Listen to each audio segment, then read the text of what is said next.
Hey, Jerry Fetta here. I want to talk to you about when you should be investing in private equity and accredited investments and when you shouldn't. So stay tuned on this week's Fetta Facts.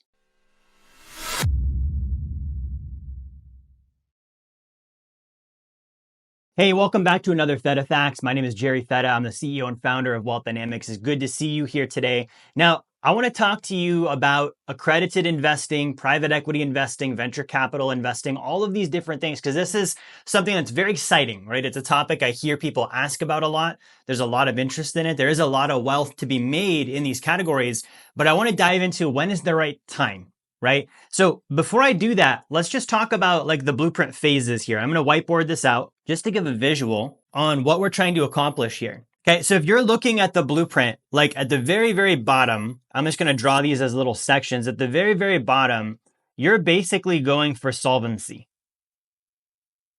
right? You're just trying to be solvent. What does solvent mean? It means you earn more than you spend. It means you've got more assets than liabilities. It means that you've got all of that above water, right? If you were a company, you're making money, not losing money. If you're a net worth, you're a positive net worth, not a negative net worth. So solvency is the first part.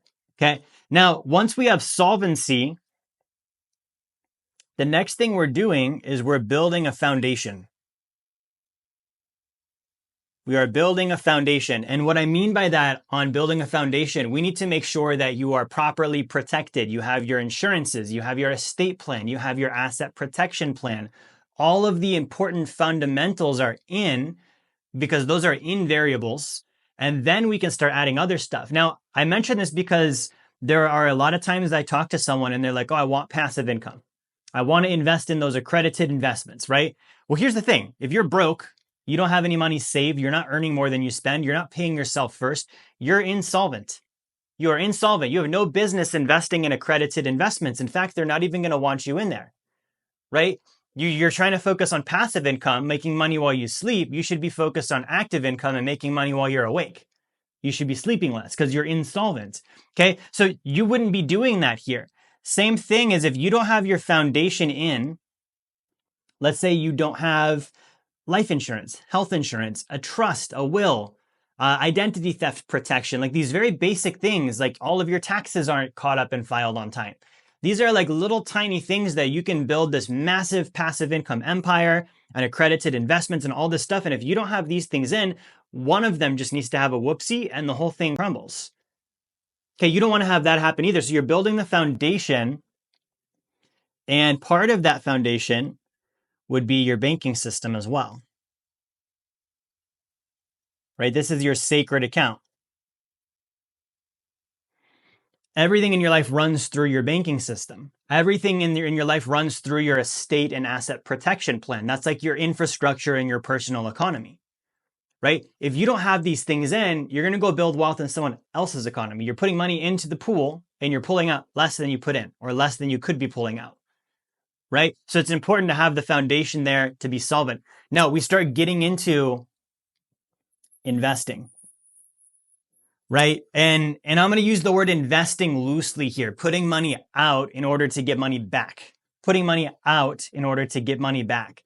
If you're insolvent and you have your banking system, that's not going to happen. Now, if you are solvent, you have a banking system, you should be focused on your debt buy back. You're borrowing money from your life insurance, you're paying off your debt. That's the most risk-free form of investing, putting money out with the expectation of getting it back. That's risk-free. You already know my credit card is 15%. If I pay that thing off, I save 15%. The payment is $400 a month. If I pay it off, I receive $400 a month back into my life. That's a great way to invest. That's better than real estate. You're not going to make 15% and $400 a month on a $10,000 real estate deal, for example. Hey, what's up? Jerry here. I just wanted to give you another reminder. Grab my book, Blueprint to Financial Freedom. It's going to be one of the best books you have ever read on finance. I can promise you that. You're going to love it. It's also a free offer. So if you go to jerryfetta.com/B2F promo, you can get that now. Okay. You would also run this through your banking system. You would also then self-finance your larger purchases. You're saving up for a car.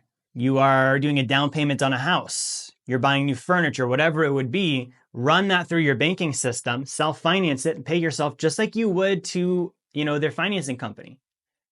Okay, you're recapturing your wealth that way. Now, once we've done these things, we're finally getting into actual investing, right? So up here, we have investing for passive income.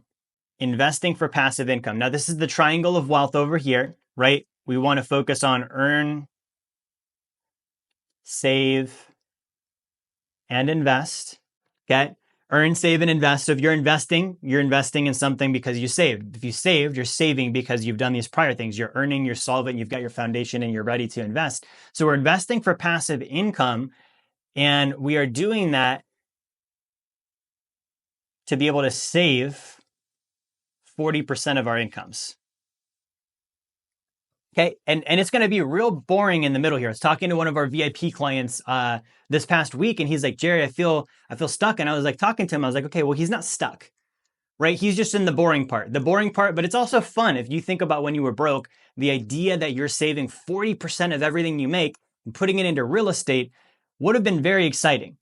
Now that you've made progress and you're like, I basically do two things, is I save 40% of my income, and then when I have enough, I borrow it out of my sacred account. I put it into a passive income producing asset, and I just do that over and over and over.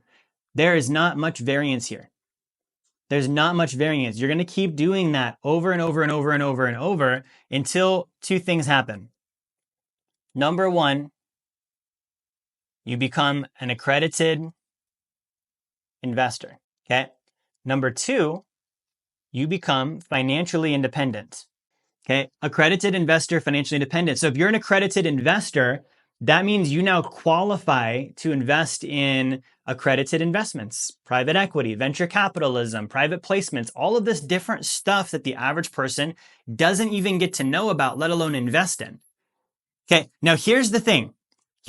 At accredited means you have a $1 million net worth. You can also go by income. If you're single, it's $200,000 a year for 2 years. If you're married, it's $300,000 a year in taxable income for 2 years, right? That's how you get accredited. So let's say that let's say you're me and I'm you, and I'm watching this video and I'm like, I've done 6 real estate investments. I'm producing passive income there. I'm saving 40% of my income. I'm not financially independent yet, but I am accredited. I tell you that I'm not financially independent yet, but I am accredited. But Jerry, I really, really want to invest in, water on demand. I want to make great returns doing that. I want the potentials for the 20s and the 30s and the 40% growth and the private investments. And I want to help the world with the water company, or I want to invest in digital and electronic and technology systems that help you predict and prevent disease before they happen. I want to invest in that. And I want that, and I want to do all of the great returns and all this stuff. I'm excited about it, right? I would hope that you would tell me, Jerry, you're not there yet. Why? When you invest in accredited investments and private placements, and I'm not telling you not to do it, I'm telling you there's timing here. 70% of them fail when you're investing in a private fund. 70% of private funds fail.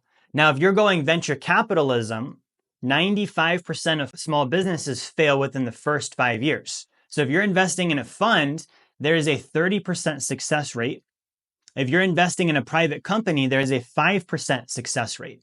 An even smaller amount of them make it past 10 million. An even smaller amount of those make it to 100 million, right? It's literally like you need to find the right company. You need to find the Uber and the Facebook and the Instacart and these ones that really get legs, because for all the ones that we know about, there's millions of them we don't know about because they failed.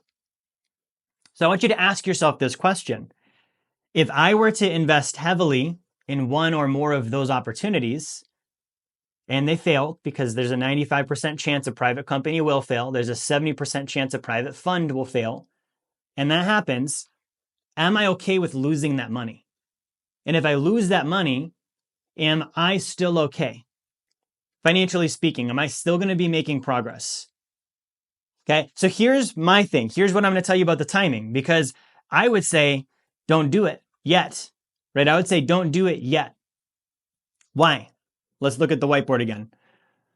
Once I'm financially independent, what does that mean? It means that my passive income exceeds my generosity, expenses, taxes, and savings. PI greater than gets, right? Once I'm financially independent, by owning real assets that cash flow, not funds, not private equity, none of this stuff, right? Once I'm there, then I can start investing in the private equity. Let's say I take $50,000 and I throw that into, a private equity stock in a tech company or a health company or a water on demand company or any of these types of companies that could do very well, but also it's risky. If I lose my 50,000, yeah, it sucks. No one likes losing money. But next month, my passive income still covers my generosity, expenses, taxes, and savings. And I can very easily get the 50,000 back because I'm saving 40% of my income. And all I've got to do is repay my sacred account. That's going to hurt a lot less. Hey, you want to see a magic trick? Get a copy of my book, Blueprint to Financial Freedom. I know it's in front of my chest and my face because I want you focusing on the book and not me for a moment before you go back to focusing on me and the content. See what I'm saying? That's going to hurt a lot less if I did it up here. We'll call this private investing versus if I did it down here. If I did it down here, losing 50 grand means I need to work harder. Losing 50 grand means that I'm not going to be financially independent as quickly as I wanted to be because now I'm going backwards a bit. Right? So here's my thing. Do not speculate until you're financially independent. Do not speculate until you're financially independent. Once you're financially independent, go all in on those for sure. If that's your risk tolerance, that's what you're comfortable with, you don't mind the loss. Now, here's the other thing I want to say is if you're not comfortable with loss, then you don't need to go play in that world. There's no reason you need to go do that. There's not like this is the next thing you should do. You could hang out at financially independent and say, cool, let's keep doing the stuff that got me here and repeat that over and over and over. And sure, I might not get these upswings on really great opportunities that come in, but I also don't have the risk and I don't have the worry. And if that's more important to you, I would say go that direction. Okay, so when do you invest in private equity? When do you invest in private placements and accredited investments? Not just once you're an accredited investor, it's after you're financially independent. After you're financially independent. Okay, and if you're going to invest in it before, say you're down here, you're over here, and let's say you had an IRA, and you're like, I want to put some of this into, one of these private investments, right? So I want to put one of those into a private investment, and it's $30,000, right? You need to consider that money is like gone. You're gambling. And that's okay if you want to gamble. People do that with crypto. They do that with all sorts of asset classes. If you win, it's going to be really fun. If you lose, you just need to be like, okay, yeah, I kind of figured I might not see that 30 grand again. And I was okay with that. If you're not okay with that and you're like, no, I worked for that. I saved that. I want it. Don't even do it then. Right? But the blueprint to financial freedom is a blueprint of sequence. So when you skip steps, you mix steps up, you end up kind of making a mess out of it. Right? And if you follow the steps in sequence, you achieve financial independence as a result, guys. And I'm a living testament of that. The people I study, the 1% that I study, they're a living testament of that as well. Okay, 32 years old, I've got passive income that exceeds my generosity, expenses, taxes, and savings. I can now be doing these private investments. One of my mistakes was I did them early. I did lose money. I did have to go back and start rebuilding and gaining back progress that I lost. And so I can tell you from that side of it, it's fun and games until it's not. It's fun and winning and I'm making money until I'm not making money anymore. Right? So I would rather, if you're below financial independence, I'd rather you focus on real estate. I would rather you focus on life insurance. I'd rather you focus on annuities, gold and silver leasing, whatever it might be that you're comfortable with and that you understand. And you really need to understand it because it's self-directed investing. It's not an advisor telling you what you should do. You can't blame it on someone, right? So you need to be like, okay, good. Here's what I understand. I'm just going to double up on that. Guys, and that's what I did. I doubled up on the life insurance. I doubled up on my business. I doubled up on real estate. I doubled up on gold. Those were the things I understood and was comfortable with to rebuild into financial independence. Once I got there, then I could start looking around and saying, okay, let's check out the private equity world right now. Let's see what I can do there. So guys, I hope that this gives you some insight on when you should be doing private investing, accredited investing. And if you're not there yet, set that as a target. What's your financial independence number? What do you need to do? Your passive income number. What do you need to do to get there? When is that going to happen? If you don't know those questions, those answers to those questions reach out to me. My team and I can coach you through it. Thanks for watching. Like, share, subscribe. I'll see you next time. Hey, this is Jerry Fetta here. I want to thank you for watching my video, watching my content. I hope you enjoyed it. If you would like to learn more about the blueprint to financial freedom and how you can achieve passive income that exceeds your savings, your expenses, your taxes, your generosity, and build wealth like the top 1%, I want to encourage you, grab a copy of my book, The Blueprint to Financial Freedom. You can go to jerryfetta.com/B2F promo, or you can click the link in the description of the video here. The copy is free. You cover your shipping. We'll send the book out to you, and we'll send you an email with a bunch of great bonus material also for free. Get the book, subscribe to the channel. I'll see you on my next content.